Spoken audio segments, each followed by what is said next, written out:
Bismillahirrahmanirrahim. Assalamualaikum warahmatullahi wabarakatuh. Alhamdulilladzi an'amana bi ni'matil imani wal islam wa an'amana bi ni'matil amni wa salam wa an'amana bi ni'matis sihhati wal afiyah wa an'amana bi jami'in ni'am. Wassalatu wassalam ala Rasulillah Muhammad ibni Abdillah wa ala alihi wa sahbihi wa man wala, amma ba'du. Pemirsa sekalian rahmati Allah Subhanahu wa taala, gimana kabarnya? Ya, mudah-mudahan pemirsa sekalian sehat walafiat. Ya.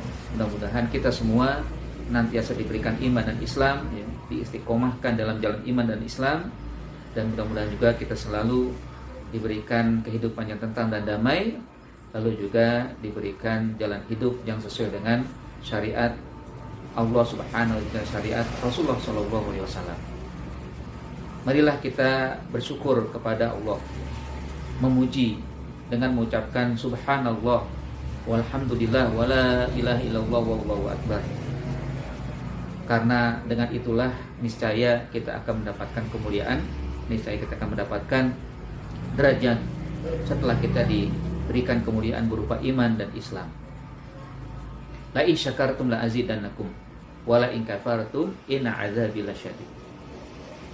Jika kalian bersyukur, maka kata Allah Subhanahu wa taala, aku tambah ya, nikmat yang telah diberikan.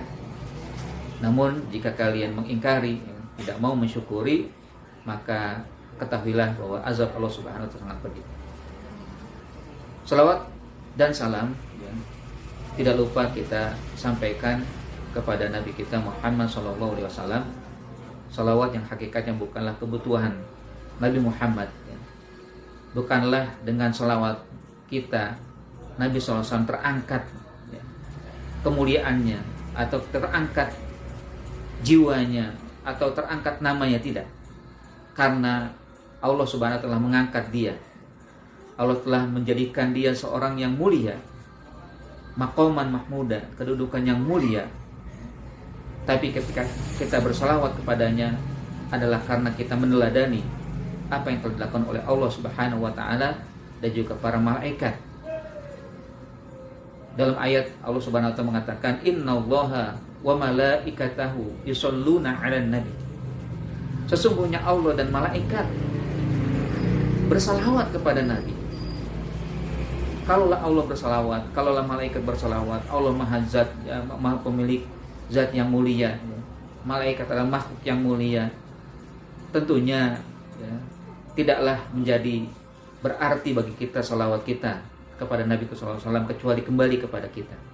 Kita yang akan menjadi mulia, kita yang akan diberikan kemuliaan oleh Allah Subhanahu wa taala, sehingga kita pun akan menjadi orang yang diberikan pahala berlipat ganda atas salawat yang kita sampaikan kepada Nabi kita Muhammad SAW.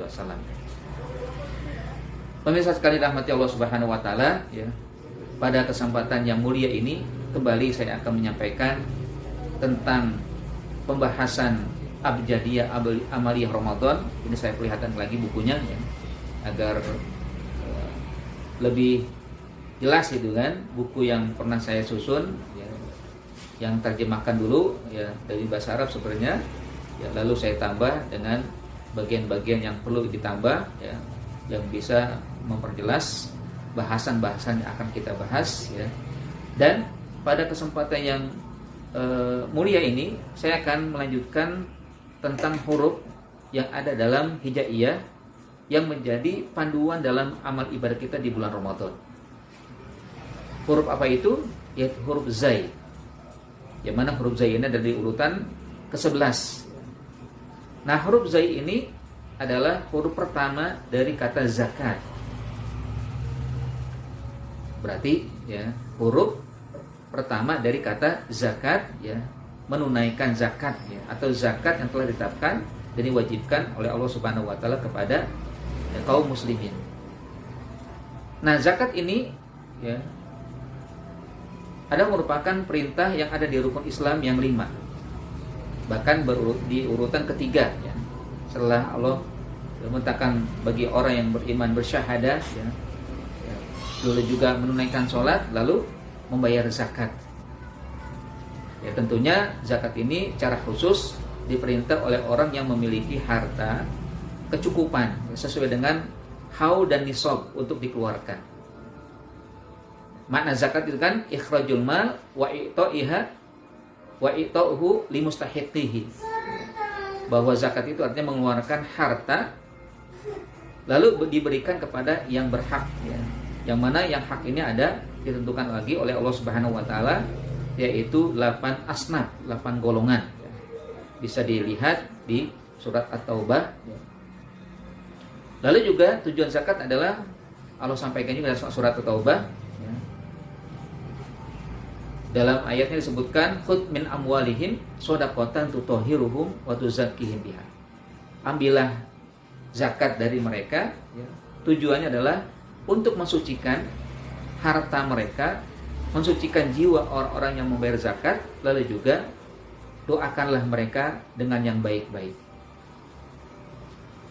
Nah, pemirsa sekalian rahmati Allah Subhanahu wa taala, ya, karena kajian kita tentang ibadah Ramadan, ya, maka saya akan menjelaskan sedikit tentang zakat, ya, secara umum dan zakat tentang ketentuan yang memang ada di bulan Ramadan, yaitu zakat fitrah. Kalau secara umum memang mungkin ya semuanya sudah paham lah ya bagaimana harus dikeluarkan zakat itu. Ya ketentuannya cuma 2, ya. Ketentuan zakat yaitu haul dan nisab. Apa itu haul? Haul itu adalah batas waktu yang dimiliki oleh seorang muslim dari harta yang Allah berikan kepadanya, yaitu 1 tahun. Kalau misalkan hari ini dia punya uang, nah tahun depan dia boleh mengeluarkannya atau wajib mengeluarkannya. Tapi untuk mengeluarkannya juga ada ketentuan, ya. Setahun kemudian yaitu mencapai nisab, mencapai batas maksimal, ya, yang dia miliki untuk dikeluarkan zakat. Yang mana zakatnya ada ya ditentukan yaitu 2,5%. Baik dari gajinya atau dari tabungannya atau dari perdagangannya atau dari modal yang dimiliki, ya, atau jadi emas yang dimiliki.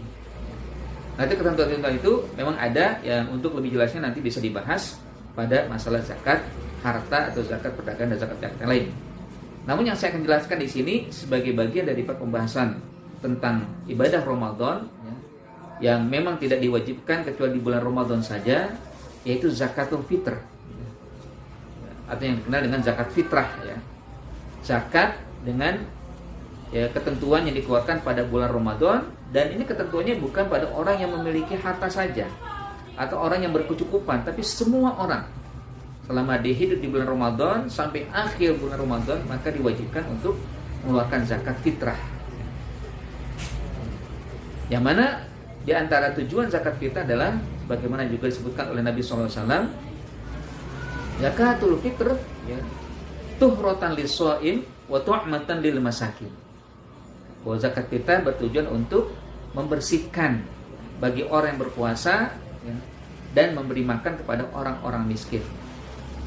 Ya mungkin maksud daripada tuhratan lis-shaim, saat dia berpuasa, ya, ada sesuatu yang mungkin mengurangi nilai puasa, baik perkataannya maupun perbuatannya, atau juga matanya, atau ya pendengarannya, atau hatinya, bisa jadi ada sesuatu yang mengurangi nilai puasa. Nah, dengan zakat fitrah niscaya akan dibersihkan.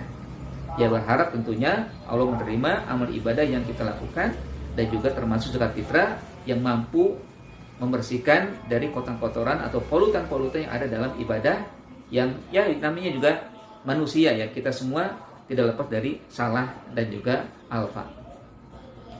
Nah, jamaah sekalian, ya, pemirsa sekalian rahmati Allah Subhanahu wa taala, ya, zakat fitrah ini memang hanya diwajibkan di saat bulan Ramadan datang.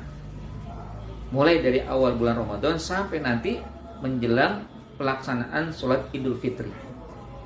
Memang ya lebih baiknya dikeluarkan pada awal sehingga tidak lupa, ya. Khawatir kalau di akhir ya lupa atau juga mungkin tidak kesempatan, ya.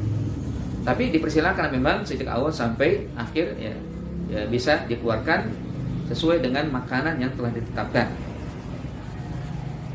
Yang mana zakat fitrah ini dikeluarkan dari harta yang dimiliki dengan besaran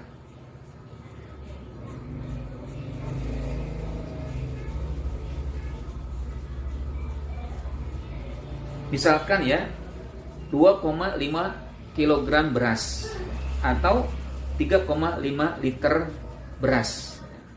Ya, 2,5 kilo atau 3,5 liter beras.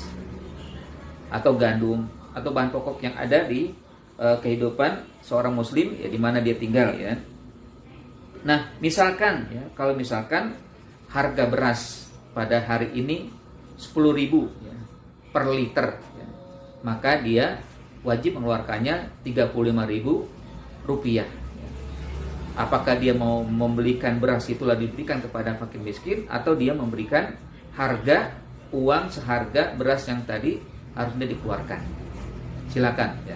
Itu dibolehkan salah satu dari dua hal tersebut.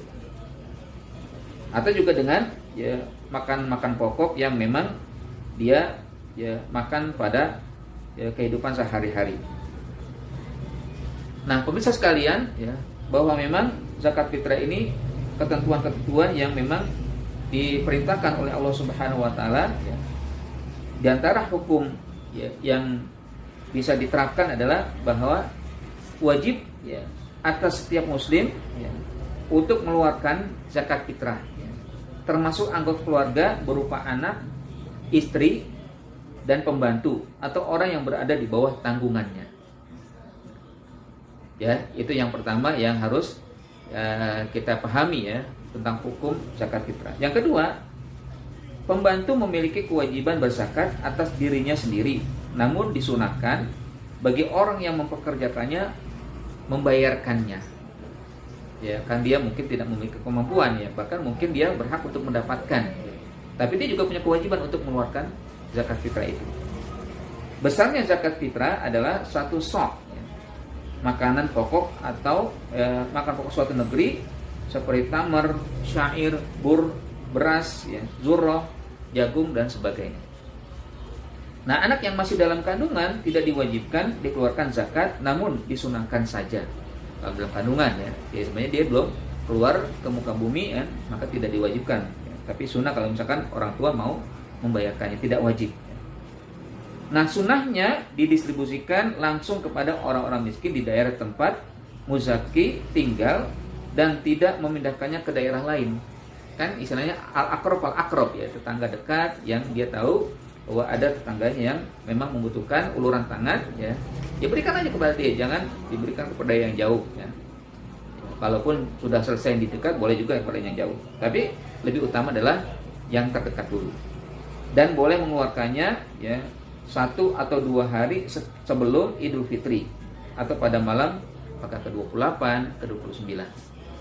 Nah, jamaah sekalian rahmati Allah Subhanahu wa taala, itu bagian yang perlu kita pahami tentang zakat fitrah yang mudah-mudahan ya, Allah Subhanahu wa taala memberikan kesempatan kepada kita untuk ya, menjalani ibadah puasa di bulan Ramadan yang akan ya, kita jelang ya, dan tentunya juga jangan lupa bayarlah zakat fitrah, tunaikan zakat fitrah. Yang mudah-mudahan juga Allah memberikan kecukupan kepada kita untuk membayarkannya. Aku qouli hadza, assalamualaikum warahmatullahi wabarakatuh.